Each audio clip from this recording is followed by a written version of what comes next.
Bonsoir Rai. Bonsoir.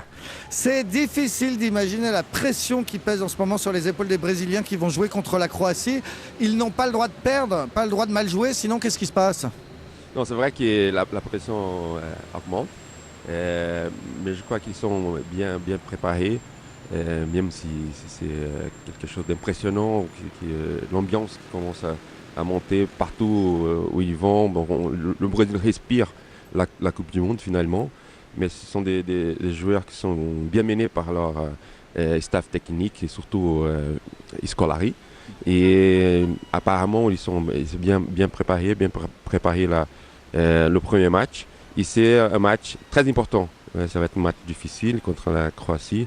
Très important. Je crois que ça va être quelque chose qui va donner le ton pour la suite de la Coupe du Monde si on démarre bien. C'est pour ça que c'est un match très important. Mais ces joueurs, ils savent que dans un mois, ils seront soit des héros nationaux s'ils gagnent, soit s'ils perdent, ils devront quoi? Ils devront s'exiler, quitter le pays?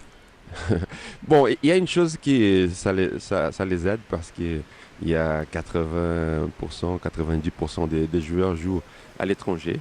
Je crois que ça met un peu de distance, mais bien sûr pendant qu'ils sont ici au Brésil, ils sont conscients que c'est un moment historique pour le pays dans tout le sens et que le résultat sportif, il y aura une répercussion, une conséquence aussi dans la partie sociale, la partie économique.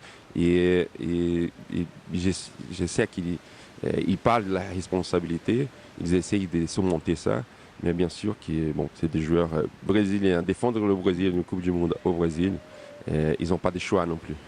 L'ancien président brésilien Lula, que vous avez interviewé vous-même pour l'équipe, vous a dit chaque match de cette Coupe du Monde, ce sera comme la guerre au Vietnam et il faudra que nous, on soit le Vietnam. Ben oui, comme des héros. Et je crois que c'est un peu ça. Parce que dans les stades, je crois qu'il va y avoir une ambiance impressionnante. Donc ça va dépendre aussi de la qualité technique que l'équipe s'impose dans les premières minutes. Donc s'il fait un bon premier mi-temps, par exemple, il y a tout le stade qui va avec eux. Et après, pour l'adversaire, ce sera très difficile. Donc je crois qu'il faudra se défendre, prendre cette responsabilité, attaquer comme les Vietnamiens, mais il faut avoir la puissance des grands pays, dans ce cas-là, dans le pays de football qui est le Brésil. Ouais, Lula, toujours lui, dans cette même interview, vous disiez aussi que le Brésil a une qualité, c'est qu'il n'y a aucun autre peuple sur Terre qui soit aussi joyeux que le Brésil. C'est vrai ça, hein? C'est une chose qui ça ne surprend pas, mais comme il y a eu toute une histoire pendant la Coupe des Confédérations, mais dès qu'il y a eu des doutes, comment ça allait se passer, et dès qu'il y a les équipes qui arrivent, il y a eu 8000 personnes qui attendaient l'équipe de Équateur dans la ville où ils sont. Pour le match, il y a des gens qui sont dormis en face de le terrain de l'Argentine pour l'entraînement, pour le lendemain, pour avoir son billet, pour avoir le droit de voir l'entraînement. Il y a des Indiens qui dansent avec les Hollandais, avec des Allemands, les Hollandais qui s'amusent à la plage d'Ipanema. Donc, ça y est, je crois que non seulement le pays vit l'ambiance du Coupe du Monde, vit cette ambiance festive, réceptive, les Brésiliens, le chaleur humaine des Brésiliens. Et je crois que ça touche beaucoup aussi les acteurs, qui sont les joueurs, les délégations de sélection.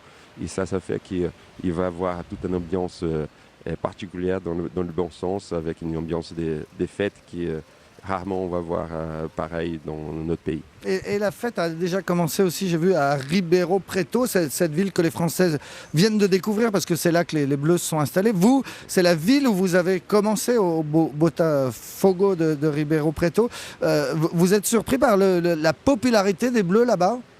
Non, c'est déjà depuis l'année dernière, juste avant le dernier match de qualification de l'équipe de France.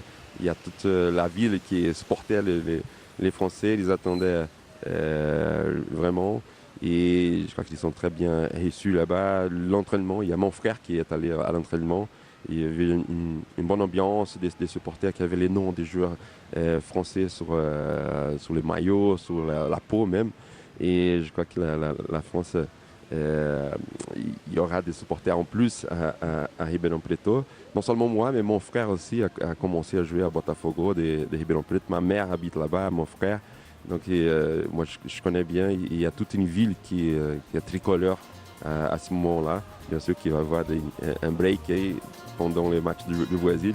Mais la deuxième équipe de la ville de Ribeirão Preto, c'est à fond la France.